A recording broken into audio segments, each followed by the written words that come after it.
All right. Happy Wednesday, everyone. Did you know that July is National Anti-Boredom Month? Well, Green Builder Media is about as anti-boredom as you can get, so I hope you are prepared for an enlightening and entertaining time. Our topic for today is carbon storage and home building. Now, we're going to discuss a recent study from the Rocky Mountain Institute that explores manufacturing building products from upcycled biomass and turning them into undervalued byproducts um, but into valuable carbon storing products for home builders across the United States. So this is a really fascinating way to kind of reuse and upcycle that we're going to talk about today. And here is with us is Chris Magwood. Now, you may remember him from a prior webinar, but in case you weren't here for that, he is the manager of carbon-free buildings at Rocky Mountain Institute and the director of Home Builders Can.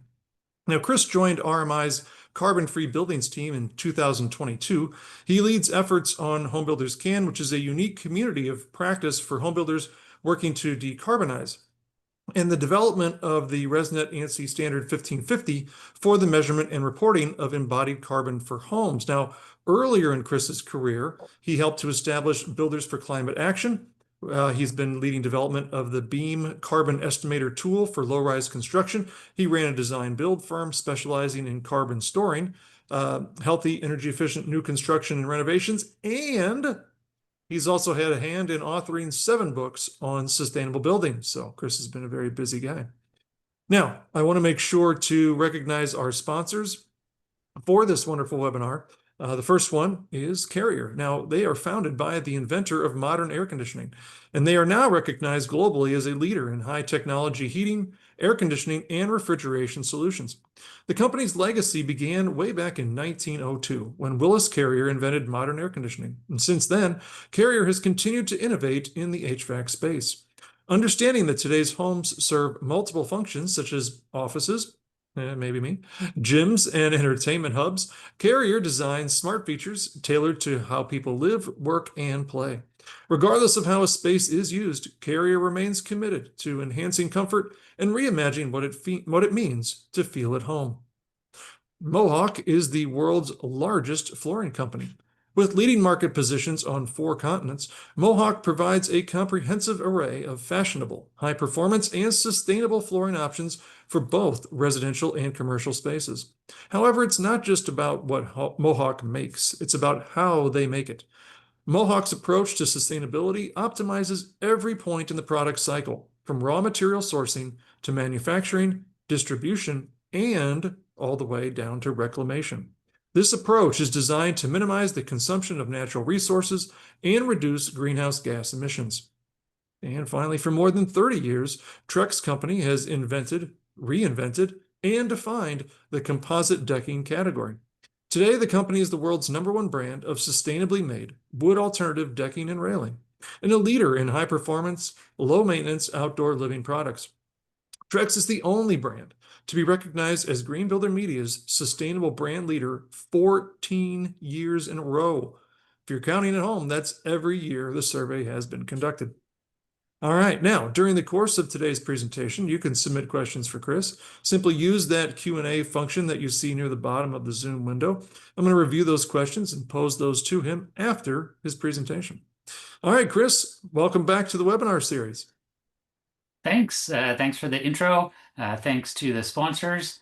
And while I get my slideshow up here, hoping everybody is seeing that okay.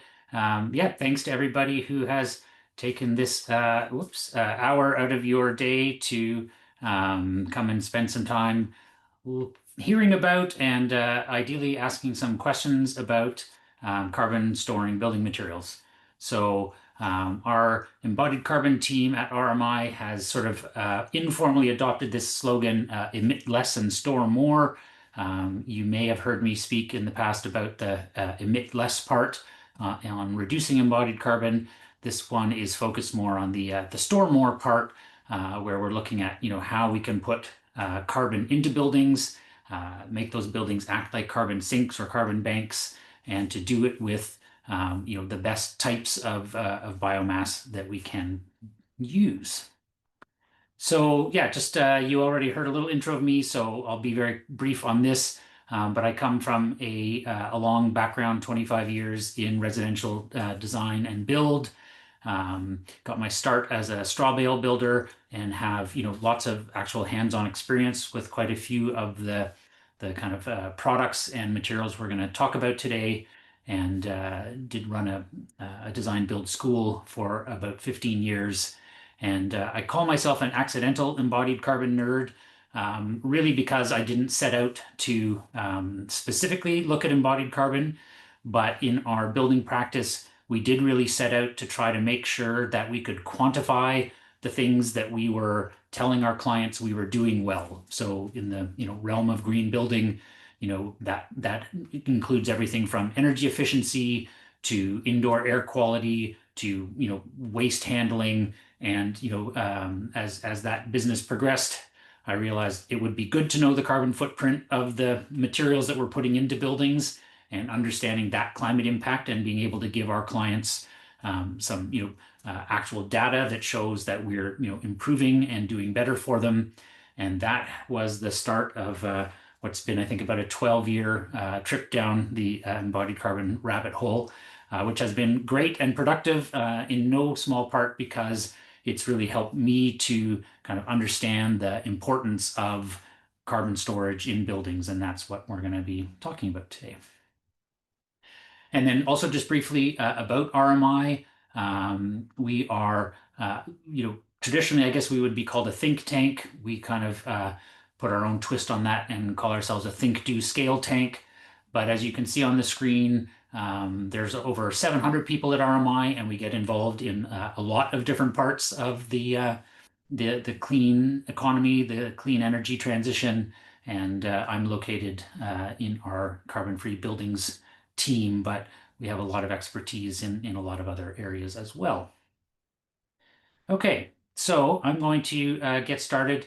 I think probably a lot of people here understand what embodied carbon is, but because it's such a terrible term, and in particular when we start talking about carbon storage, it can get a bit confusing. So I'm just going to sort of level set off the beginning here around what I mean when I say embodied carbon, and that is the emissions that occur over the life cycle of a product, or when you put a bunch of products together, the building that they create.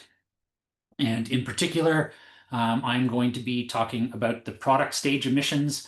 So you can see in the little light blue box there that we are looking at the emissions, or in the case of carbon storage materials, the carbon storage that happens in the raw materials to the time that the product is sort of at the factory gate and ready to be shipped out to a building site. Obviously, there's a lot more to the life cycle than just that. But as Lloyd Alter says, these are like the now emissions, the today emissions, the upfront piece. And so that's going to be the focus of what we're talking about towards the end of the presentation. And during the Q&A, I'm happy to talk about other phases of this of the life cycle. So one of the first things that struck me when I did my very first embodied carbon analysis of a building, one of the buildings that I was designing and constructing, was just how shockingly large the total was for the emissions that building was responsible for when you added up all the different products we were putting into the building. My first answers were like 20 tons, 30 tons, and that seemed really big. And that's what drove me to keep looking at this. And so it turns out that 30 to 40 to 45 tons per house is not at all unusual. That tends to be about where the average is. And so if you kind of take that number and multiply it by the number of new homes that get built in the US, you're looking at somewhere in the neighborhood of 50 to 80 million tons of emissions happen just in the US, just from manufacturing the products that go into new homes. This isn't apartment buildings or any other kind of building. This is sort of low-rise residential construction. That number seemed big to me when I first calculated it out. It turns out that if you look at some of the countries on the slide here, that is a carbon footprint equivalent to the entire economies of some pretty developed and large countries like Austria, Greece, Hungary and Norway. So, as somebody in that building industry, to me, this says, well, there's this is something that we really need to kind of take responsibility for and work on. Um, so what I'm going to talk about today is the way that carbon storage figures into being able to reduce embodied carbon. And I think the analogy that I try to use is, because people are more familiar with operational energy reduction and operational emission reduction, when you're creating a building, we're trying to get the energy use as small as possible. We're trying to minimize the emissions from those energy sources. So, tending more towards electricity and ideally electricity from renewables. But every building is always going to have, some emissions associated with operating it. And you don't really get to zero unless, you're using renewables. That's kind of the negative number that you can use, especially if you can overproduce for the building and you're feeding electricity back into the grid for others to use. Like, that's how you get from minimal emissions, down to zero emissions. And it's not a perfect analogy, but the same kind of holds with the embodied carbon side of things, where there are a lot of things we're going to put into buildings for a long time still, including glass and concrete and, metals like steel and aluminum, that even though, those industries are working at reducing their carbon footprint, they are going to have a carbon footprint for, the foreseeable future. And we're probably going to continue to need those products for the foreseeable future. Carbon storing materials, if you can minimize the amount of the products with embodied carbon and pick the ones that have the lowest embodied carbon, that's you're getting that initial footprint down to as small a number as possible. And then really it's the carbon storing materials that, are able to get you to a net zero or beyond by storing carbon and kind of becoming the equivalent of renewable energy on the materials front. And so, when I first came across the term negative emissions a dozen years ago, when I was, diving into embodied carbon, that term really threw me for a bit of a loop. I was like, well, what what are negative emissions? How can you negatively emit something? And really, what the term is covering is carbon dioxide that's been drawn out of the atmosphere. And by and large, when we're talking about this for buildings, we're talking about plant-based materials. So, if you cast your mind back to high school science class and photosynthesis, you'll know that when plants photosynthesize, what they're doing is taking carbon dioxide out of the atmosphere and breaking that up, and the oxygen is released by the plant, and the carbon stays and is an essential part of literally the body of the plant. And so every plant that's growing on the planet is a little, now that we use the term carbon dioxide removal or CDR, we tend to think about CDR as something that machines do, or that happens in a sort of mechanical way. But really, plants are the OG CDR machines on the planet. They're constantly drawing CO2 out of the atmosphere. In most cases, for a lot of the products I'm going to be talking about today, the business as usual pathway is that the CO2 that those plants have absorbed is almost immediately re-released to the atmosphere. And that's great, because that's the carbon cycle that the planet has been, using for billions of years. CO2 comes out of the atmosphere as plants grow. CO2 goes back to the atmosphere as they are rotted, eaten, burned, in some way, digested, and the CO2 goes back. And there's, been that cycle all along. Humans have come along and put a whole lot of CO2 into the atmosphere that wasn't part of that loop. And plants continue to draw that CO2 down. So when we're talking about using biomass in building materials, what we're really doing is trying to interrupt that carbon cycle, that natural carbon cycle, by taking as much of the carbon that plants have drawn out of the atmosphere and putting it somewhere basically safe and durable, which is in a building. We have lots of need for buildings. We have lots of need for building products. And if those building products can go from being carbon emitting products to products that store carbon over the lifetime of the building, then especially cumulatively, as you add that up in buildings, we can store an awful lot of carbon. That carbon that was about to go back to the atmosphere instead stays in buildings, and we try to reduce the amount of CO2 in the atmosphere, which helps reduce the impact of climate change. So that's the sort of underlying principle of building with biomass is that the stuff already grows. Instead of letting that carbon go, we're basically holding on to it. We're banking it in a building for, depending on the product, anywhere from a decade to a century. If we, build our buildings well, make them easy to disassemble, make them easy to recycle and reuse, maybe that's actually a couple of centuries. But that time window is actually a pretty critical one for, the trajectory our climate is on, and putting carbon in buildings for the next bunch of decades is, one of the sort of best interventions I think we can be making to help the climate. So to translate those negative emission numbers into actual products, I'm just going to give you a quick sample here. These are numbers that come out of the Beam software, which is a free tool for looking at the carbon footprint of building materials for residential buildings.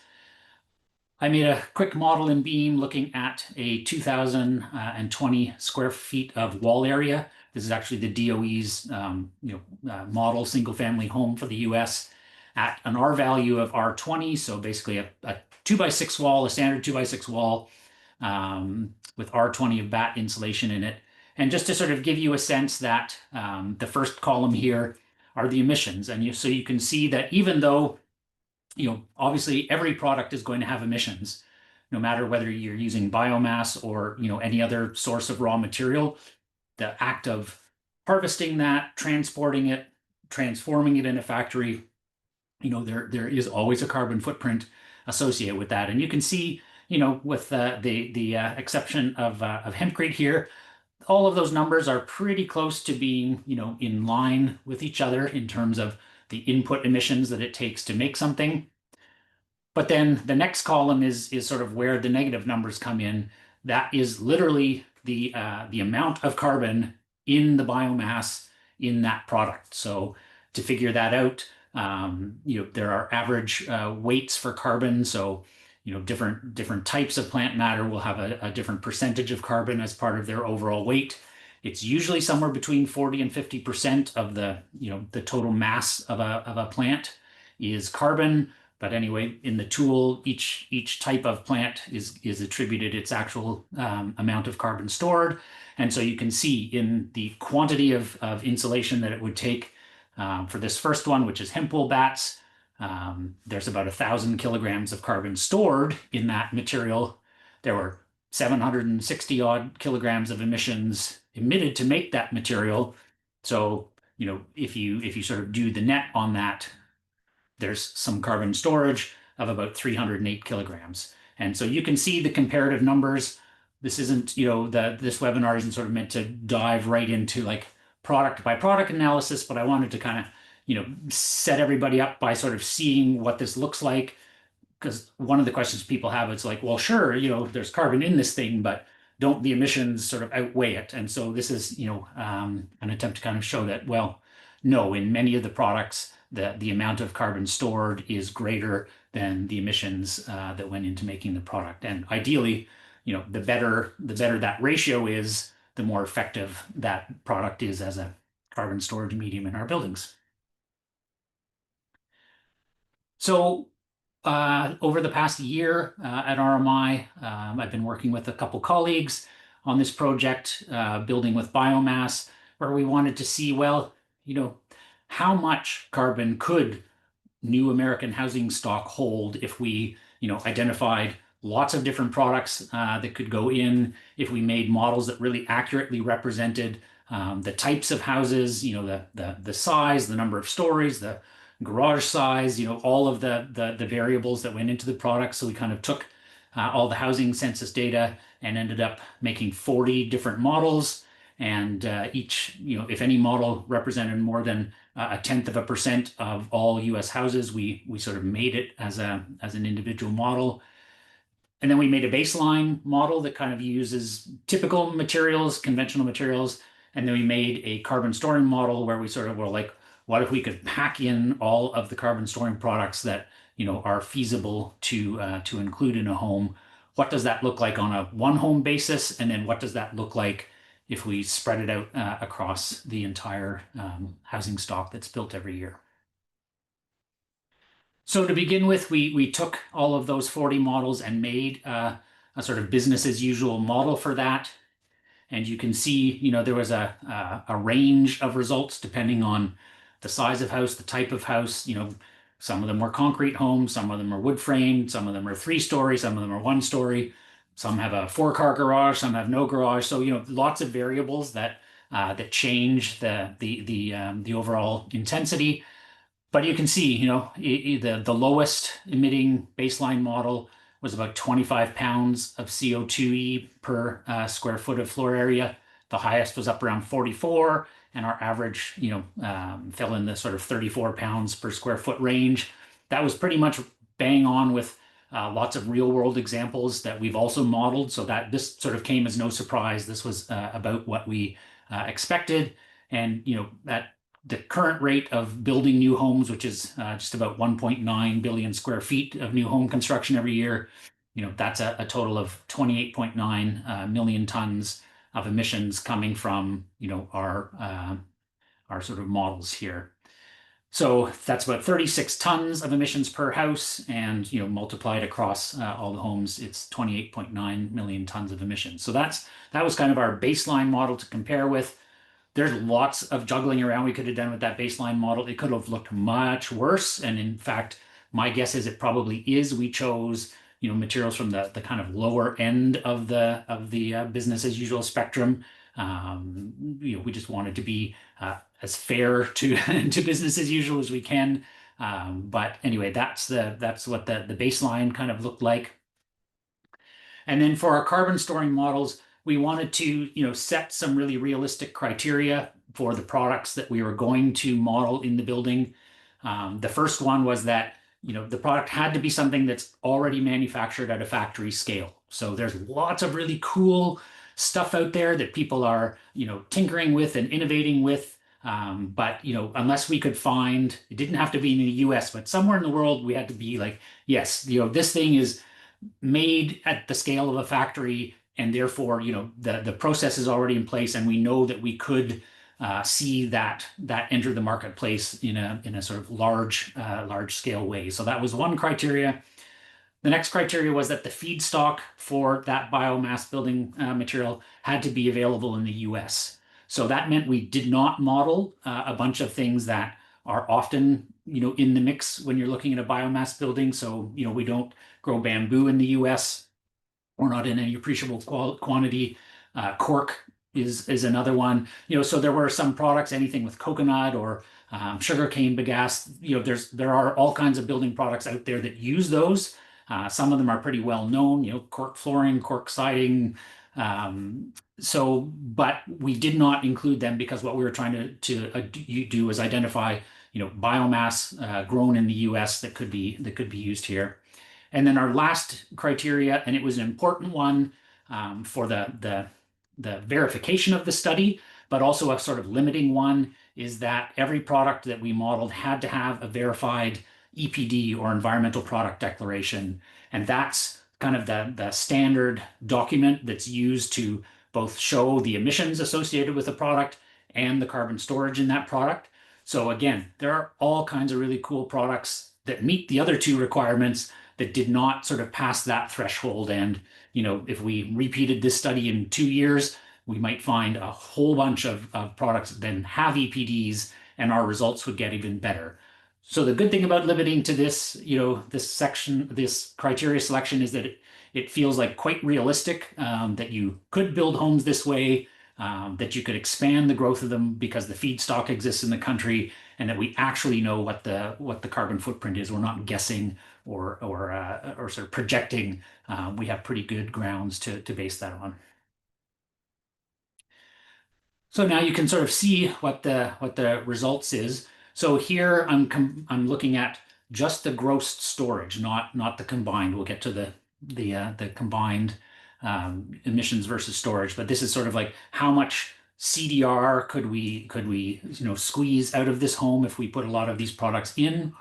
And again, you'll see there's a range because the home types were different, and you'll see that the range is almost identical to the baseline, just on the other side of the zero line. So, in the lowest case example, there was 26 pounds per square foot of CDR available. In the best one, 40 pounds. The average is 32. So it's, what we're saying is there's almost as much room for novel CDR in these homes as there is emissions from the current home. So, rather than being responsible for 28.9 million tons of emissions, we could literally be storing 27.7 million tons of carbon in materials for those homes. And so it's, you can see it's almost the exact inverse of the business as usual.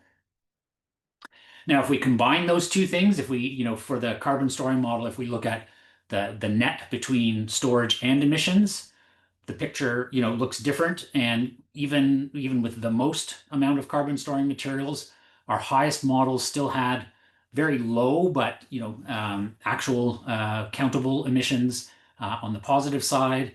Our best case example, was net carbon storing by quite a bit, and the average was just barely net carbon storing. So that means, that the volume of carbon stored I'm showing you here, this 26 to 40 pounds per square foot, um, you know, turns into a net of about just under 2,500 kilograms per home.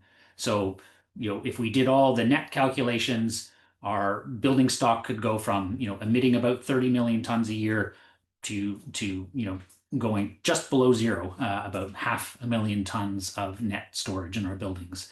And you can look at the picture either way. Some people really want to keep emissions and storage separate, so that's why we showed it to you that way, because the actual amount of carbon stored is not this net number, but some people want to see the net. So either way, you can see there's a major impact potential on the carbon footprint of the construction world. So, I said early on that new construction in the US has a carbon footprint equivalent to some European countries.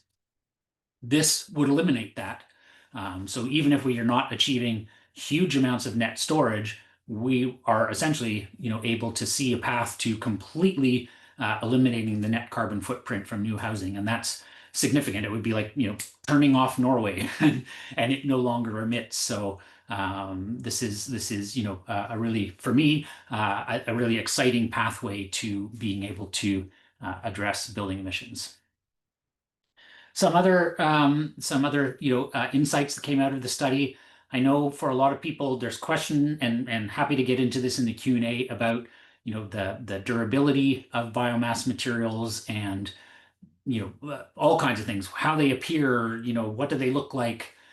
What was interesting is the vast amount of the storage available in these model homes came from cavity insulation. So you can see, like, over all of the models, about just over a quarter of the carbon storage came from cavity insulation. So that's basically, wall and roof insulation, and some of the models have insulation in the floor as well if they're a raised foundation building. So, that's a place where you can put a whole bunch of carbon storing material. It also happens to be the sort of one of the areas, the product categories of which there are the most options already in the market right now. You can see that interior walls, so the sort of the framing and the structure of interior walls, you could get about 20% of the total storage there. Continuous insulation for the models in climate zones where like a wrap of continuous insulation around the outside of the building is part of the model. That represents about 15% of the total storage. We were modeling with biochar concrete aggregate because that is a product available in the US, and it's manufactured here and has all of its ASTM approvals. That's about 10%. And so, of all of these product categories shown here, they're all things that are kind of buried in the building. The owner of the building doesn't necessarily see or interact with any of these.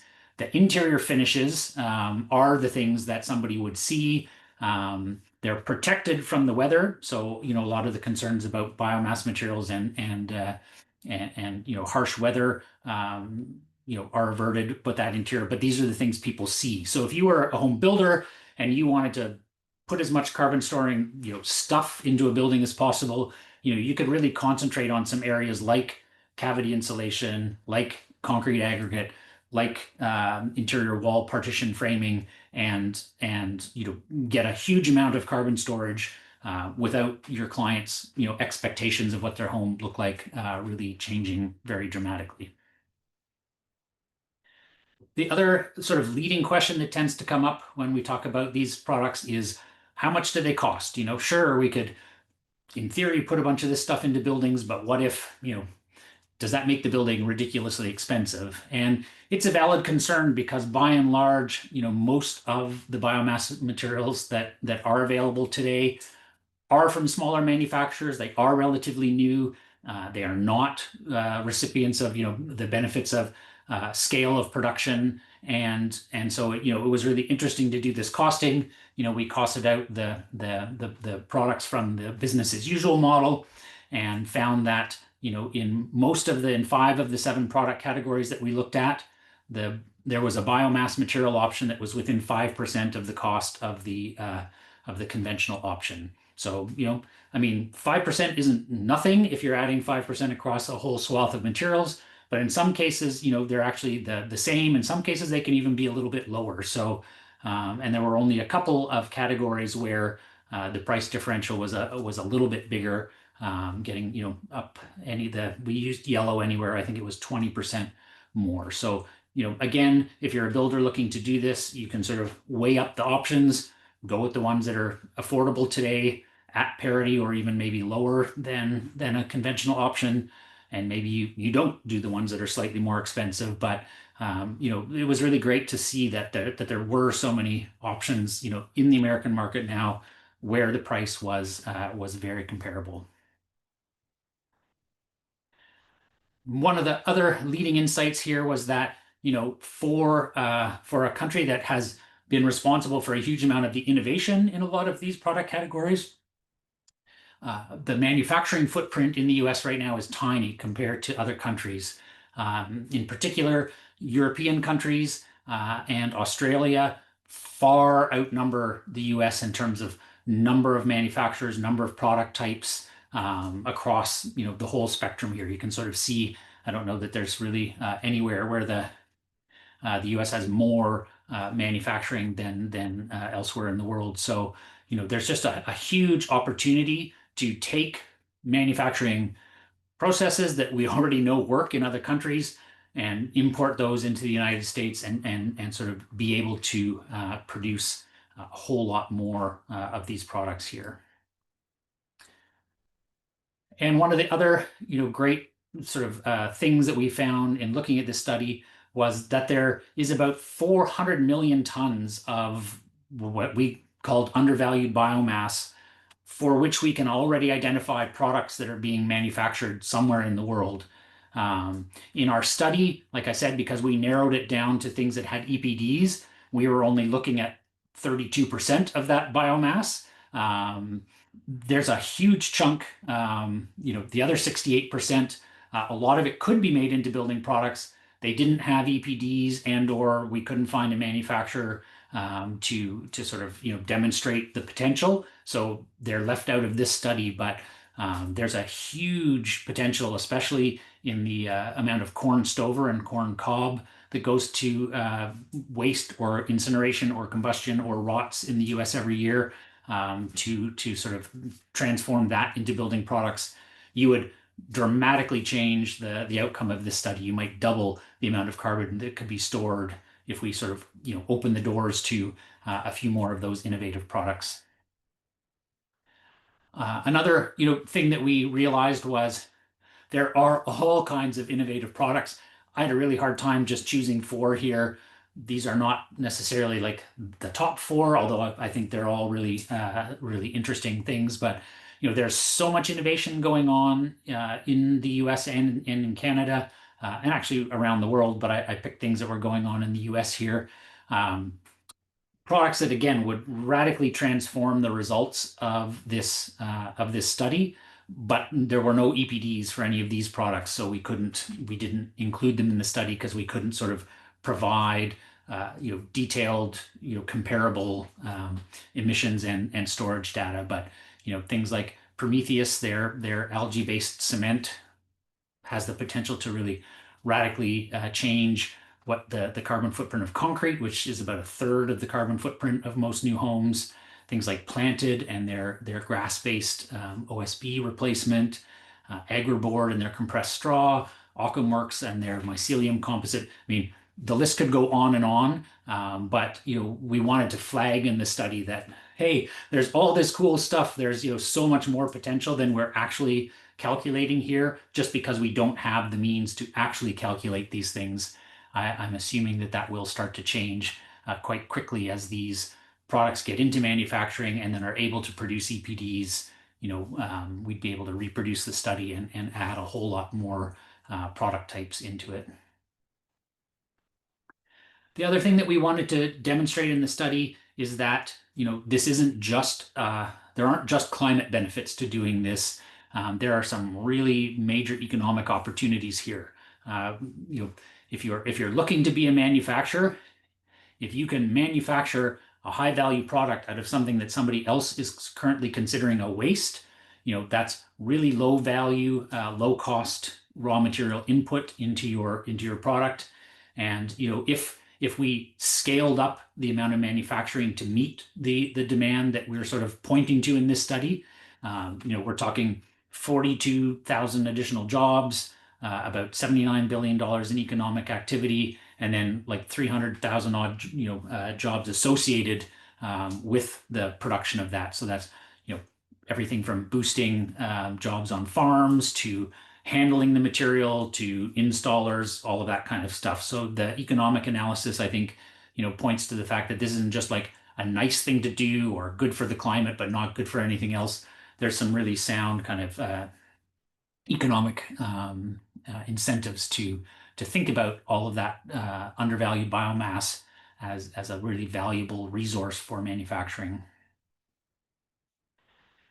We are also keen, we looked at how much carbon you could store in buildings. We know that today there's actually very little carbon storage happening in new home construction.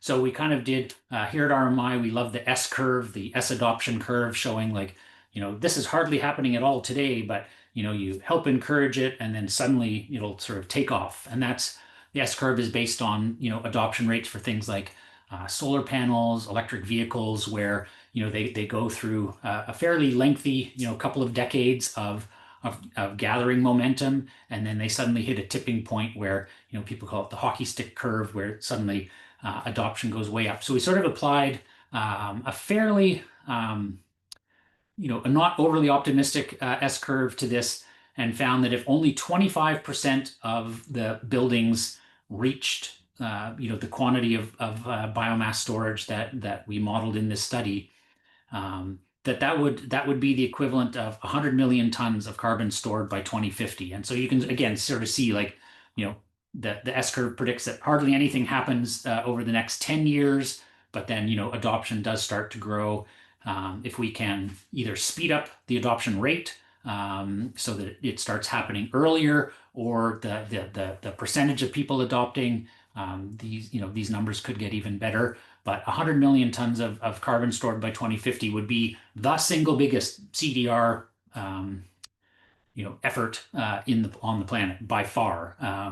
And so I think again just points to the huge opportunity that we have in this industry to really lead on making big changes for the climate. So quick summary, thinking that we could store 100 million tons of CO2 over the next 25 years, create $79 billion of manufacturing opportunities, and make a dent in the 400 million tons of underused biomass that's currently generated on farms, forests, and from waste streams going to landfill. So that's kind of our pitch to the industry. Like, we could achieve all of this if we thought really seriously about and strategized towards upcycling this biomass into buildings. For one of our teams here at RMI, we also applied the same kind of analysis to a global building scale, and we released that as a paper on the website. You can go check it out, the Harnessing Carbon Removal Opportunities in Biomass Residue Building Products. This was an attempt to do the same kind of analysis, but for the global building stock. And we found you could store 100 million tons in new homes by 2050, but we could be storing 1.2 gigatons globally. And when you start converting it to that kind of scale, like that, that then would be the single biggest thing that humans have probably ever done for the climate. And again, this was limited to products that have EPDs, and so is probably representing a very conservative amount that compared to what we likely could be storing. So we're getting close to the end here. Thanks for listening.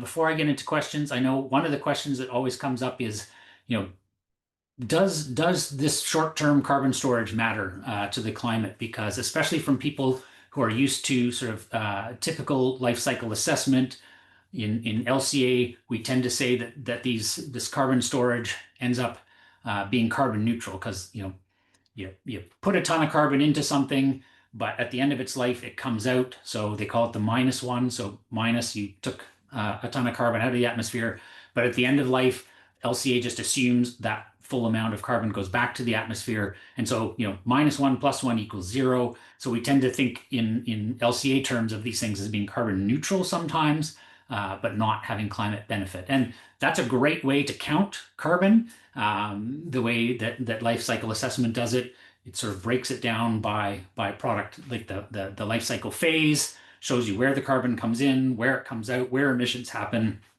That's really great.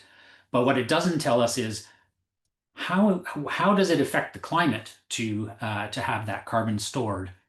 And so I sort of, the analogy I like to use for this is the way life cycle assessment does it. It's like a ledger for your bank account. It's like I put $1 in, I took $1 out, I have $0.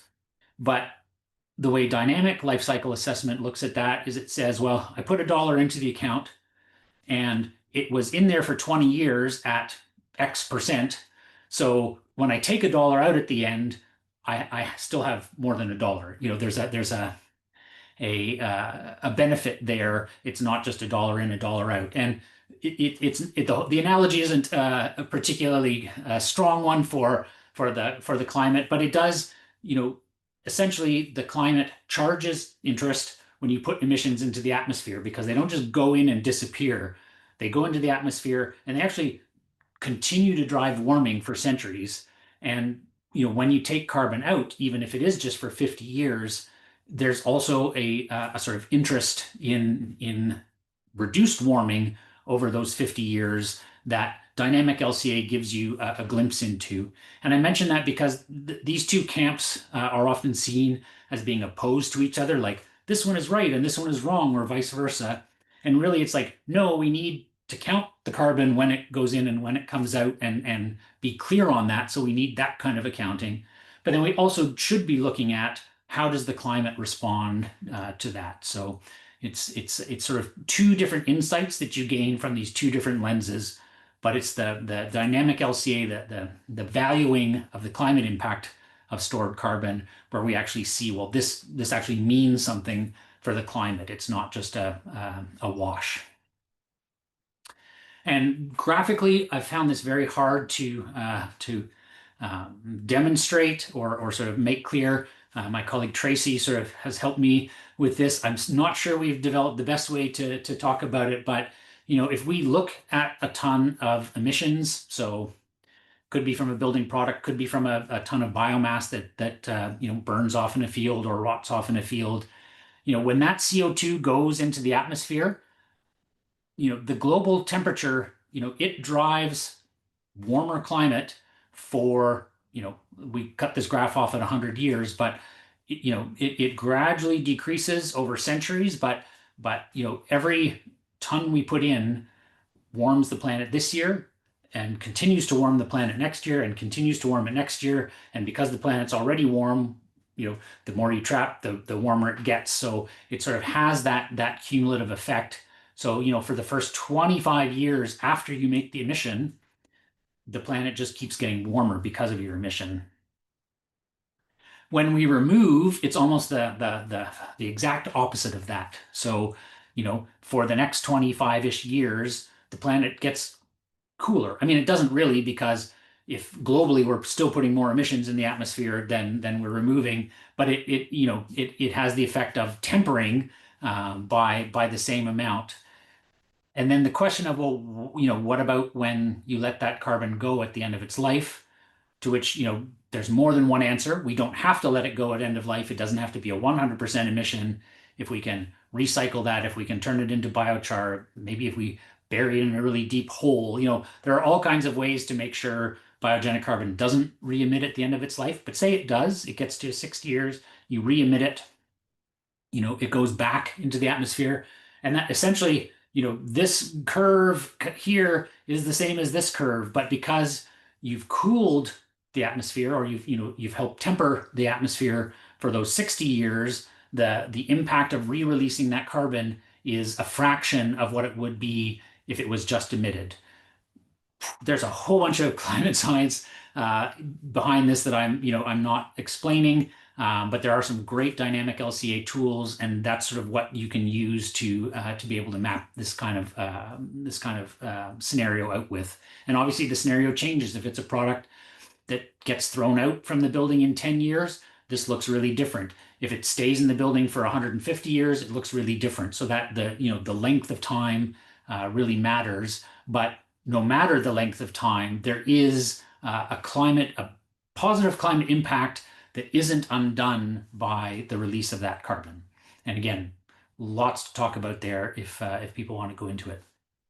I am going to wrap up with just a couple minutes of giving you a glimpse at some actual projects that are doing this now and have been doing this.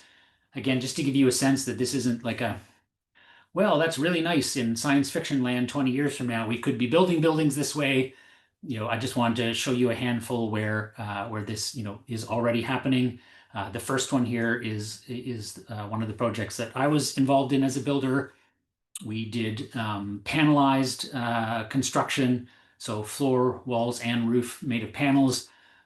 The panels had a bunch of different carbon storing insulations in them, including straw and straw bale, cellulose. We had some cork panels. We had wood fiber board. This was kind of a smorgasbord of all the things that you could make carbon storing. We even had a couple of them with mycelium insulation on them.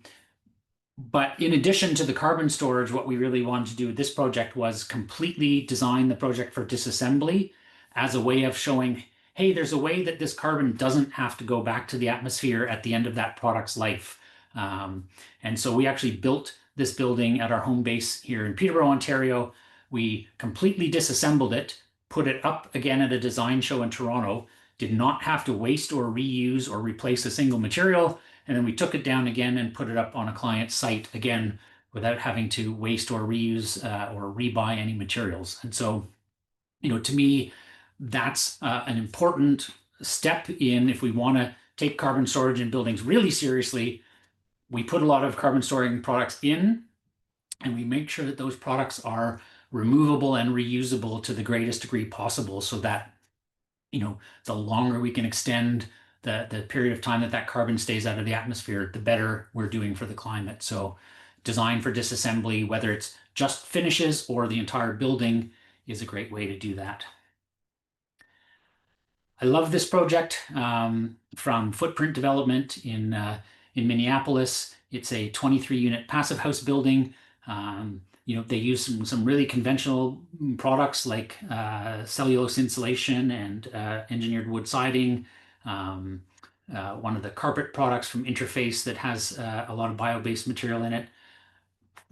Very straightforward, very cost effective, and also combined with great energy efficiency to show that you could put a lot of carbon in a building, that you can bring the carbon footprint down substantially. And they noted just a 1.7% budget increase for having done that. So a very small investment to get a huge return. Another one, multifamily, this one on a smaller scale, just a duplex. Same kind of notion, lots of carbon storing products in it. Lots of attempts to make sure that the emissions from the rest of the products are kept low, and again, both a really low net carbon footprint and a whole bunch of long-term storage in that building. And in case you're thinking, well, that's great, single family homes, that doesn't solve the problem.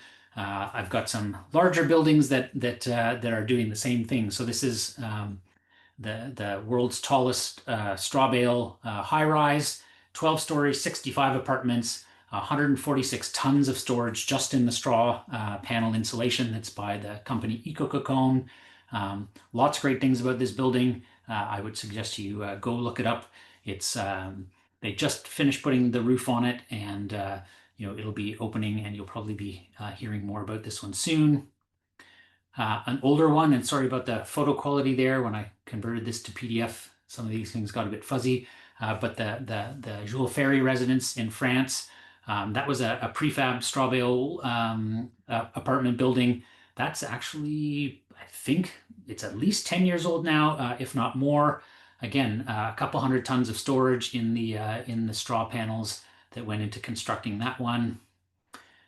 This one in Cape Town, South Africa, is the world's largest, and I'm guessing probably only hempcrete apartment tower. But again, a great example of a multi-story building using a whole lot of carbon storing materials.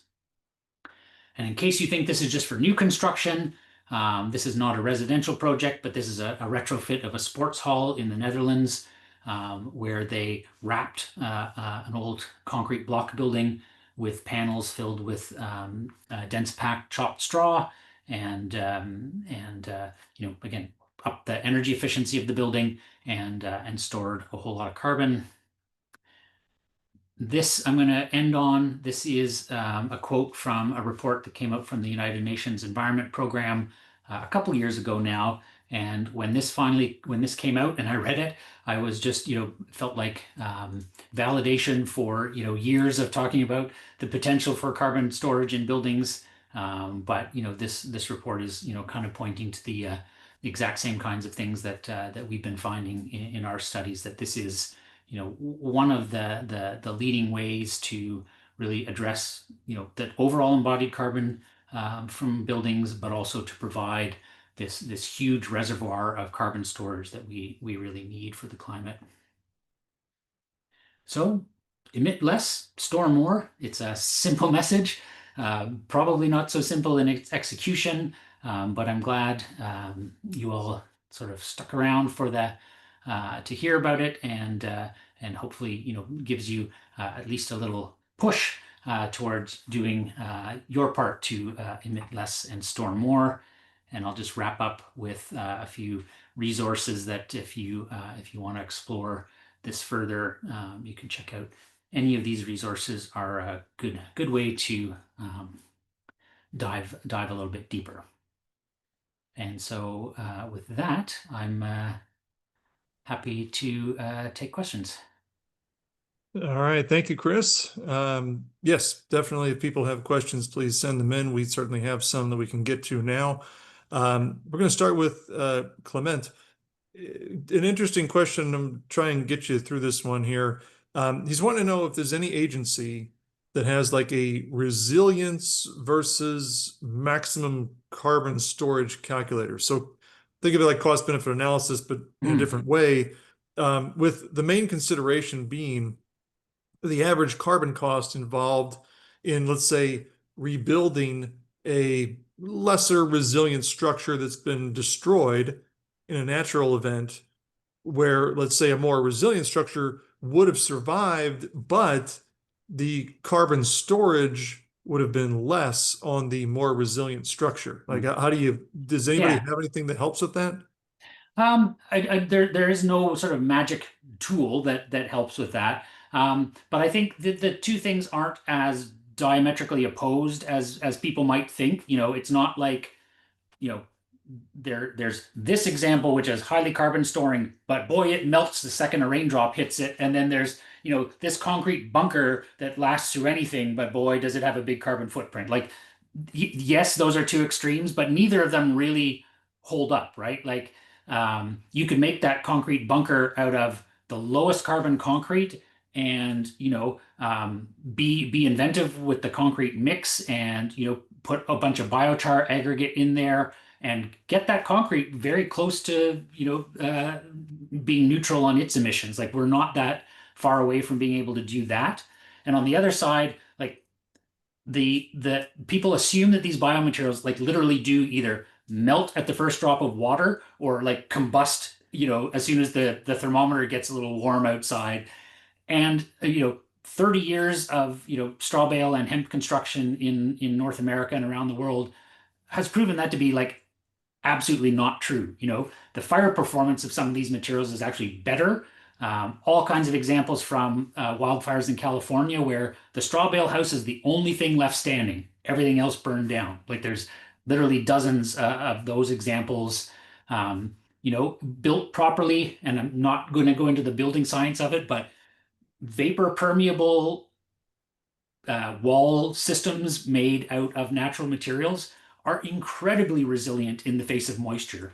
When it's really humid out, there's 8 pounds of vapor storage per cubic foot of a straw insulated wall that if like that's astounding that you can put that much water vapor into that small a space and none of it turns into liquid water and starts to cause mold or rot. Also, a vapor permeable, system like that has a huge potential to dry out versus, materials that are, have plastic on either side or in some ways aren't vapor permeable.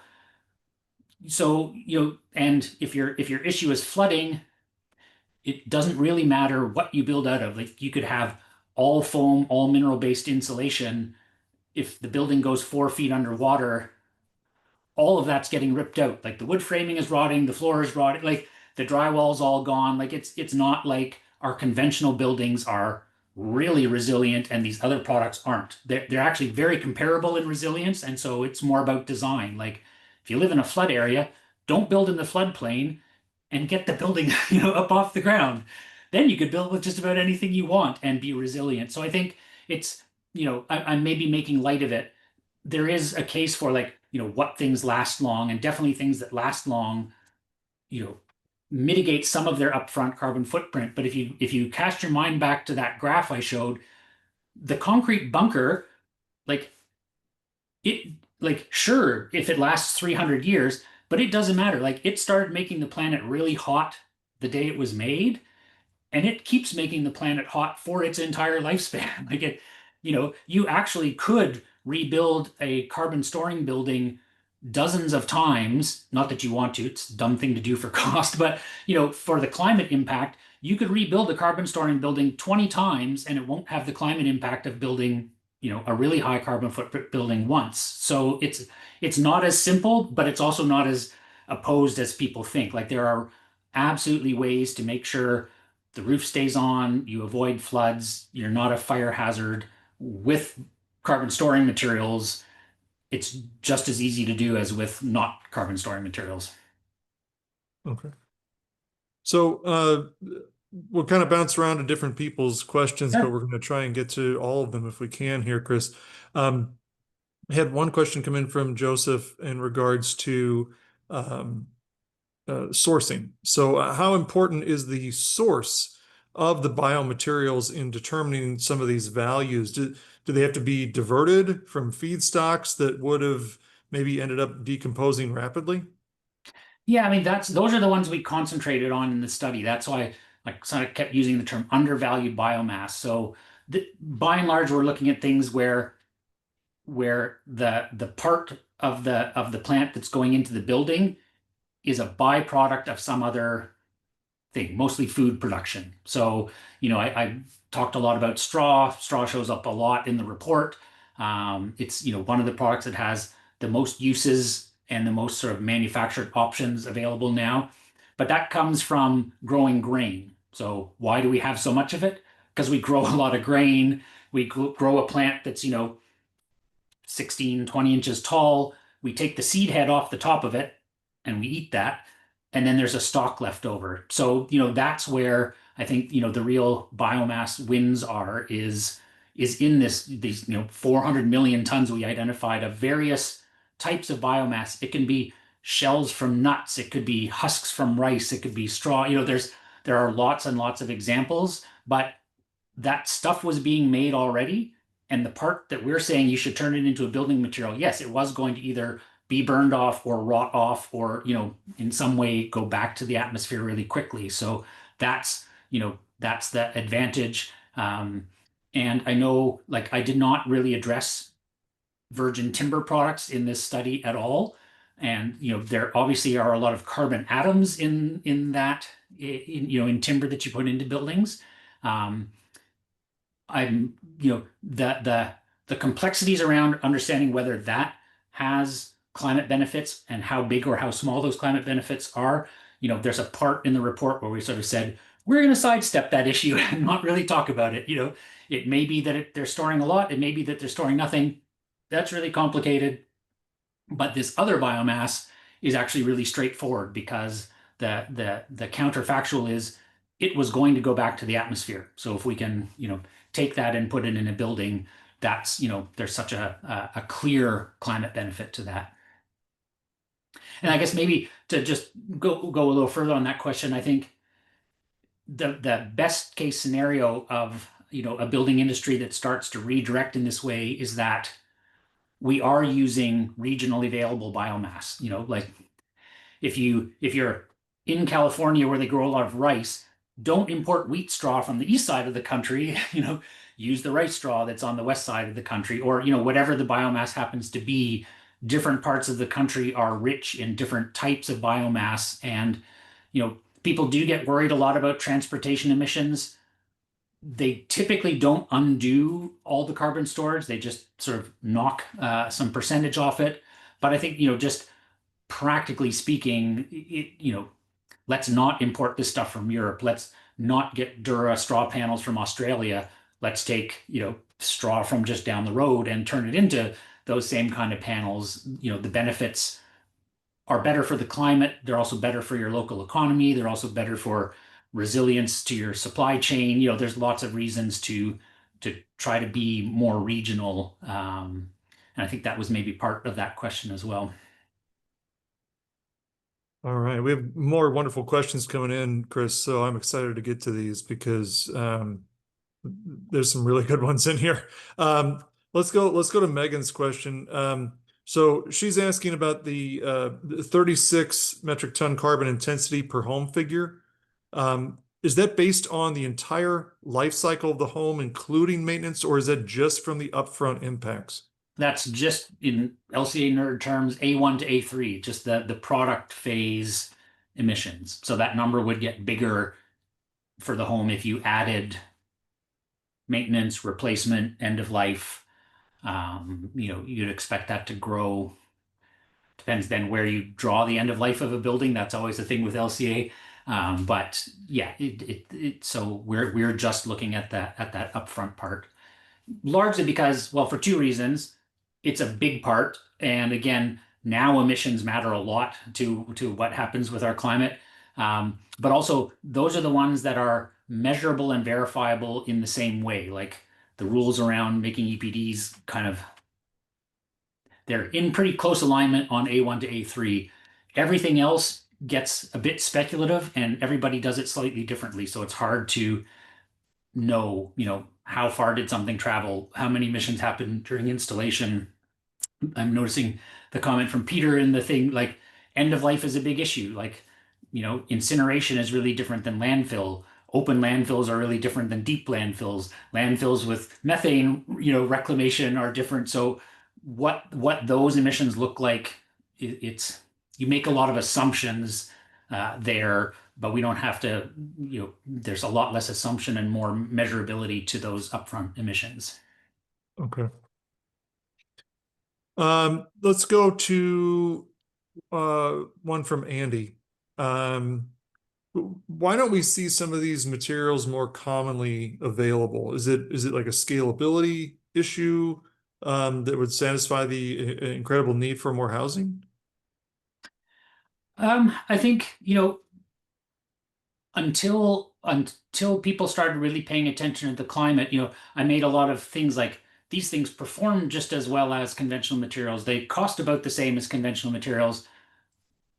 That's not a compelling reason to like start a whole new factory, right? Like until the climate benefit is added to it, like why would a builder try something new? So I'm going to try something new. It costs the same, it performs the same. Like what am I getting out of it? If I'm a manufacturer, if it costs the same, it performs the same, what am I getting it out of it? I think, there's two things that make them worth looking at. One is the climate impact, and that's huge, and that's what we're trying to demonstrate here. And the other is quite often, not all the time, but often these materials have either no or very little kind of questionable chemical content in them. And so, if you're looking to make a healthy building with a low carbon footprint at the same cost and the same performance, then there's a really solid case for these. But if you're just wanting to make a building that costs the same and performs the same, there's not much compelling people to try different things or, get into making different products. And I think that's why in the last 5 years, we've seen, this space go from having zero manufacturers in North America to,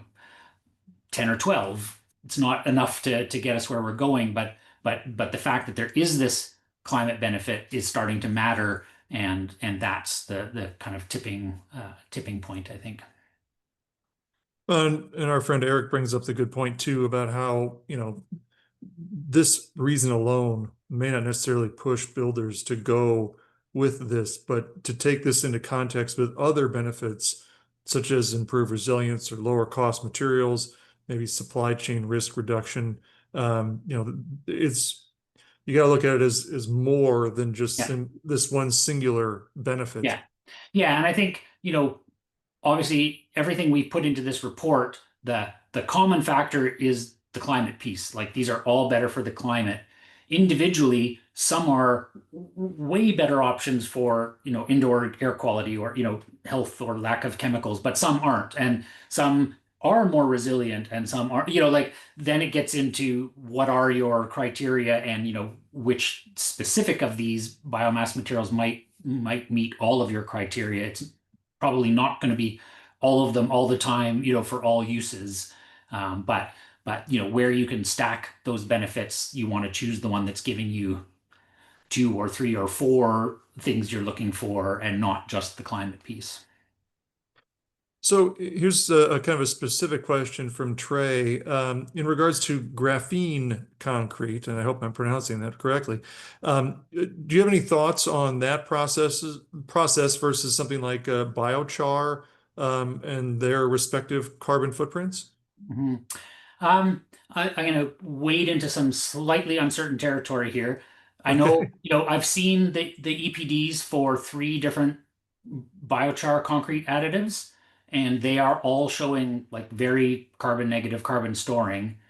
The any EPD that I've seen for graphene, the carbon footprint is quite high. So it is carbon, and you are putting it in a thing, so you're essentially storing carbon, but it actually there's more emissions went into the atmosphere to make that graphene than the carbon it's storing. So, if you're doing the plus minus scale, like the plus emissions are higher than the minus storage.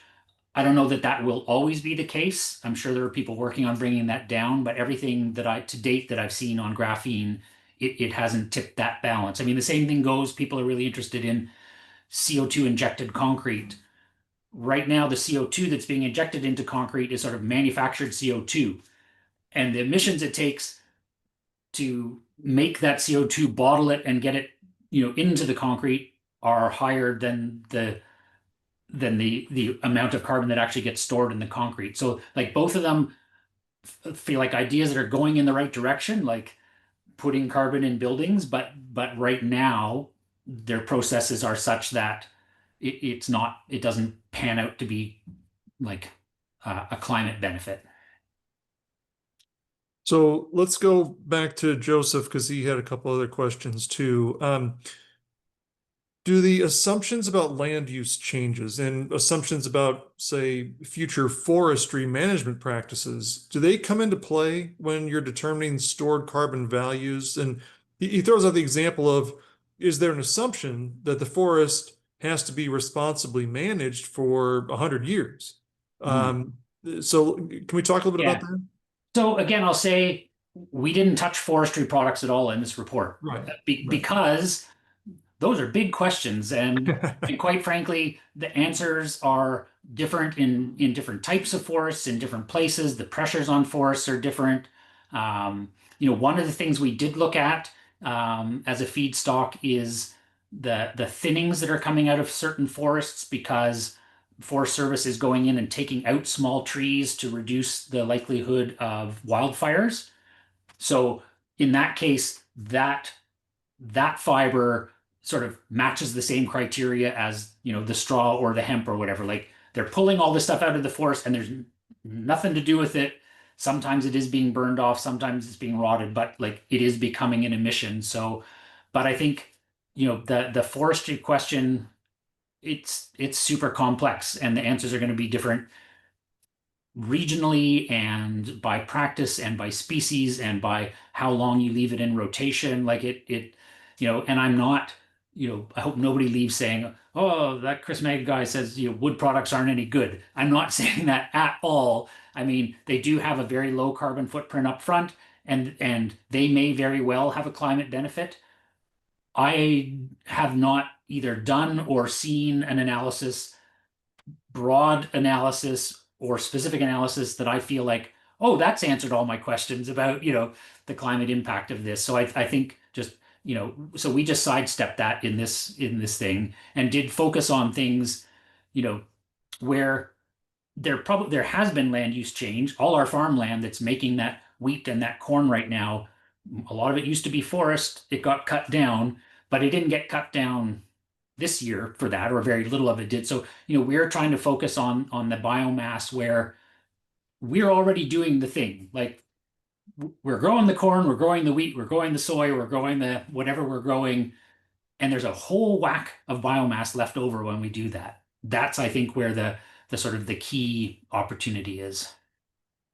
Well, I don't know if this is a follow-on question to that or not, but Peter brought it up. Is there any work being done to quantify decay rates? And I think he was referring more to landfills, but is there any research being done there? Decay rates in terms of like the the biomass that's in a building No, in or landfills, in like landfills. Yes, there capped, is. uncapped. Yep, there's all kinds of it, and that's what makes it confusing. It's like, it ranges, and so if you're trying to predict the end of life of this particular product, you have to know literally what landfill it's going to, or at least the region it's going to, and the laws that are there, and are they going to stay the same? And there's so much about that. So all kinds of different landfills have been studied and surveyed. There's really good average data for the whole United States, but I don't know, relying on that average means like if I'm putting it in this kind of landfill, I could be emitting way less than the average says, or I could be emitting way more, and by the time I put it in that landfill 40, 60, 80 years from now, will that be the expected emissions from that landfill? You get into all kinds of just speculative territory, I think, where it's good to think about that and to make educated guesses, but it also like those numbers they're a bit smoky, like they could be more than we think or they could be less than we think.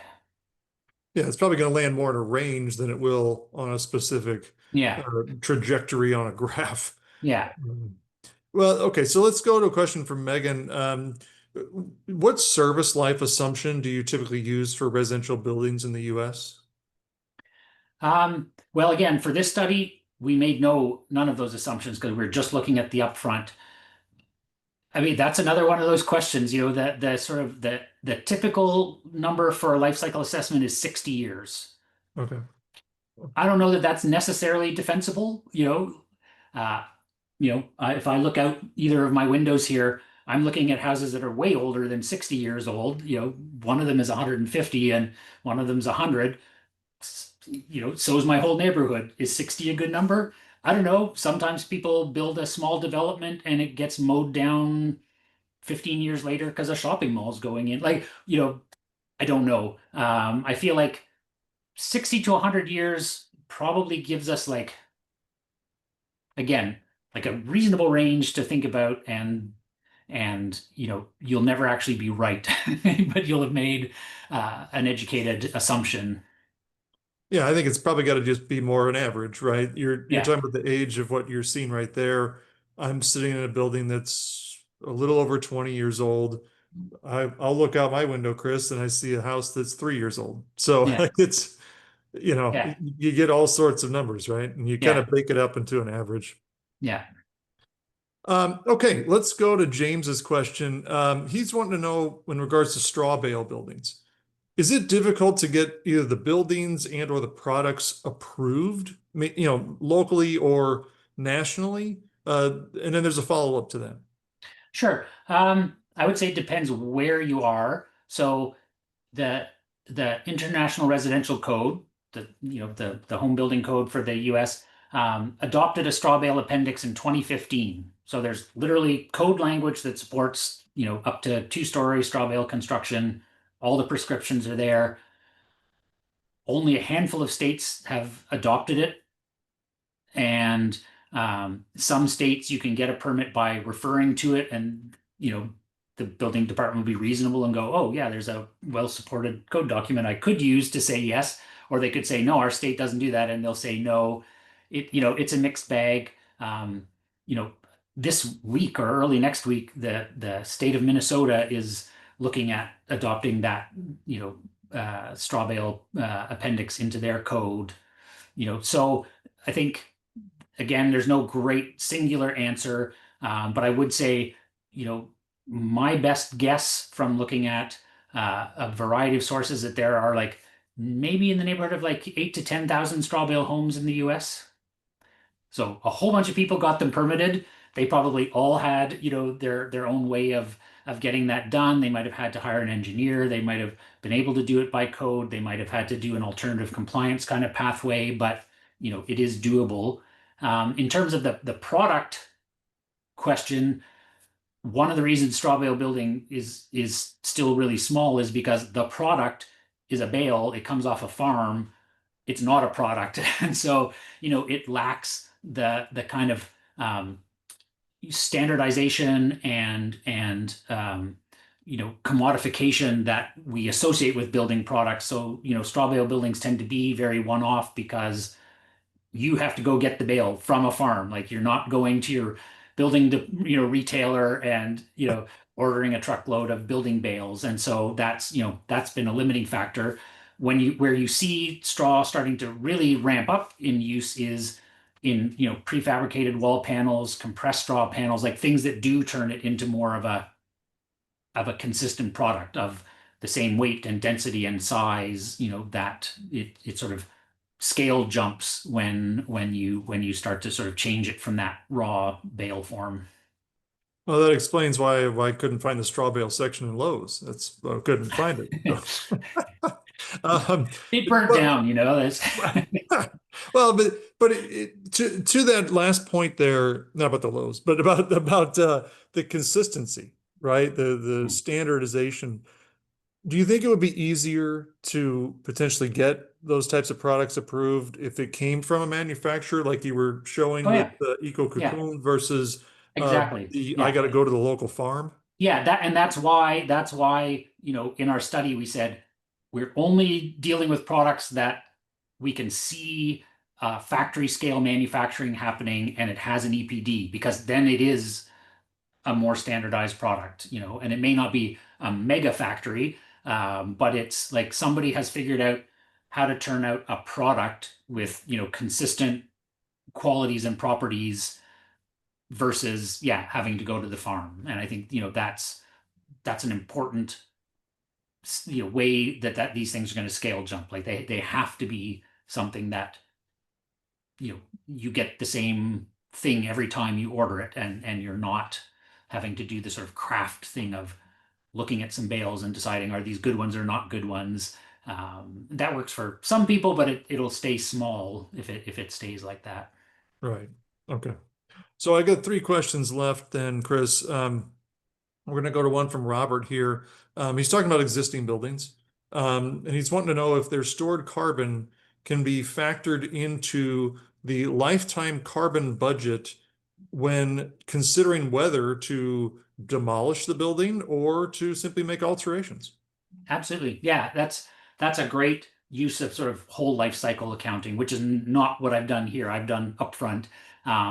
But yeah, for sure, you can look and say, first of all, that existing building, whether it was built 10 years ago or 100 years ago, like that carbon is in the atmosphere, and that's a done deal. So typically you sort of start with a zero for that building, like because as of today, when I'm doing this assessment, that building isn't emitting that carbon now. That happened. So you can sort of say, well, if I make these changes, if I have to add, these materials, if I have to throw these ones away, you can sort of add up the impacts of doing the retrofit, or you can add up the impact of taking away the building and starting from scratch and extend that out over whatever number of years you want to look at it for. It's a great use of whole building life cycle assessment, is to sort of make those kinds of decisions.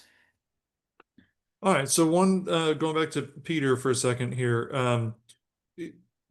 He comments that, a lot of buildings are torn down because they no longer meet the owner's needs instead of they're not structurally sound. Yeah. So have you ever, and maybe not in this study, but have you ever looked at the reusability of some of the insulation products?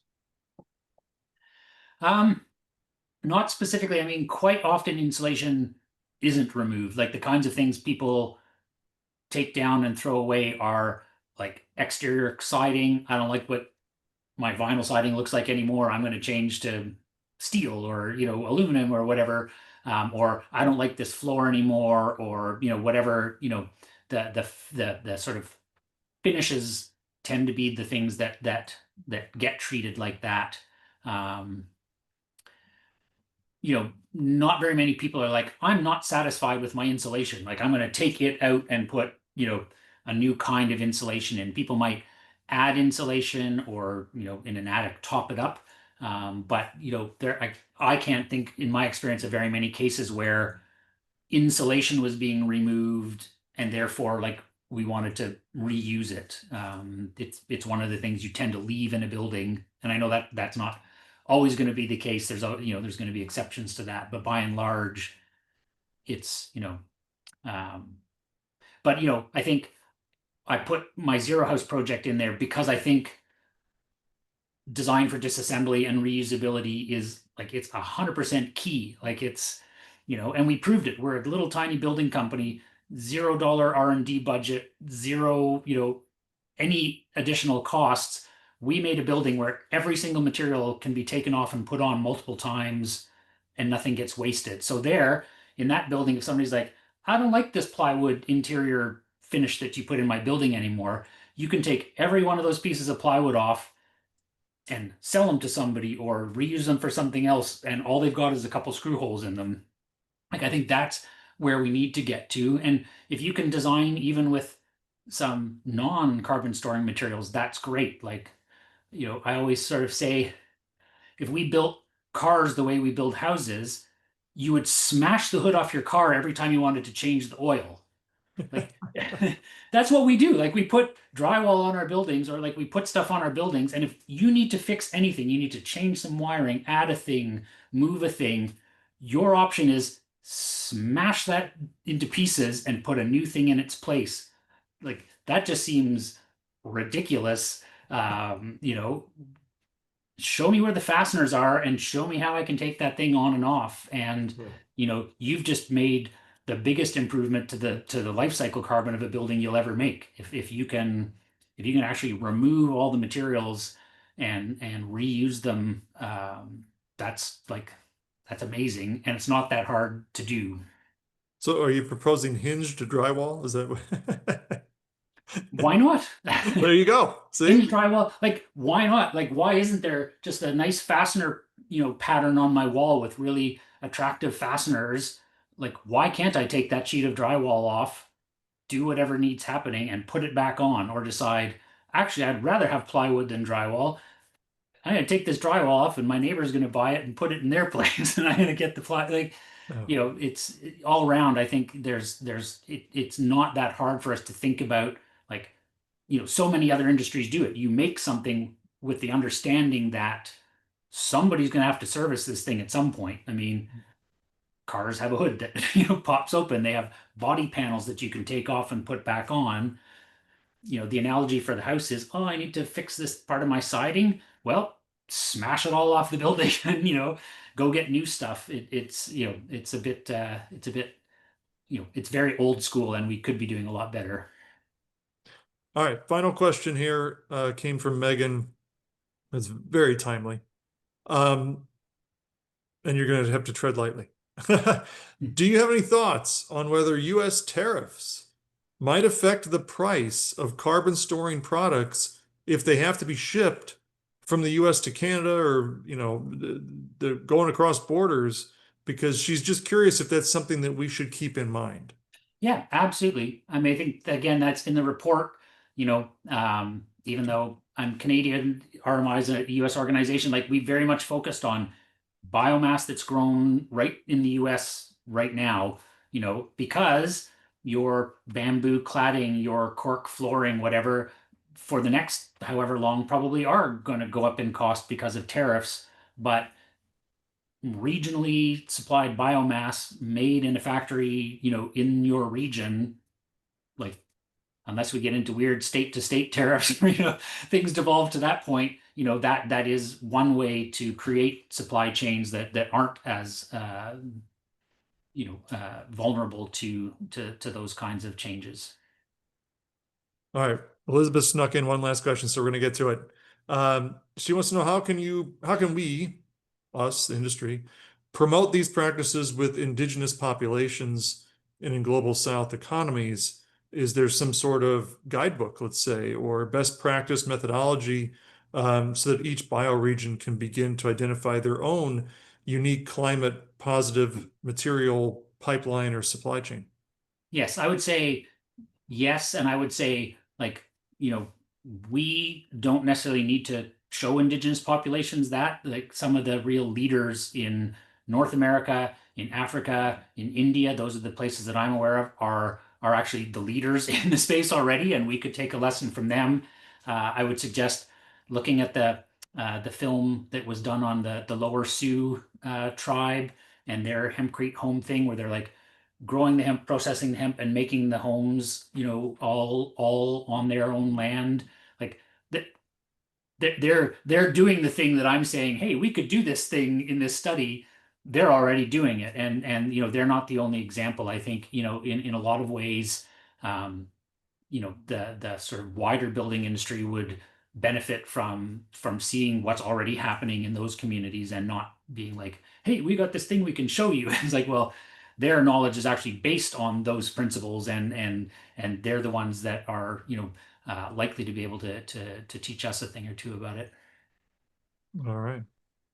Well, we got through our questions, Chris. Great. Thank you so much for the presentation and for all the responses. Very much appreciated, sir. Yeah, thanks to everybody who stuck around, and happy to have longer discussions with folks, on any of these pieces. There's a lot to all of this, and hopefully the conversation doesn't just stop here. Yeah. Well, maybe we'll have you back on again here soon. Thank you as well. I want to pass along my thanks to the audience for asking all those wonderful questions.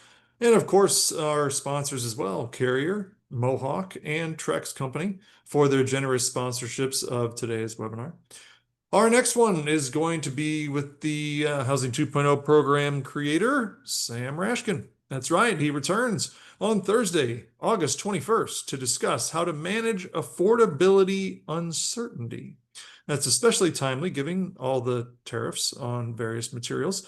That is going to get underway at 2 p.m. Eastern, again, Thursday, August 21st. You can register for that right now on the Green Builder Media website. Thanks again for joining us today. Until next time, stay safe, stay healthy, and take care, everyone. So long.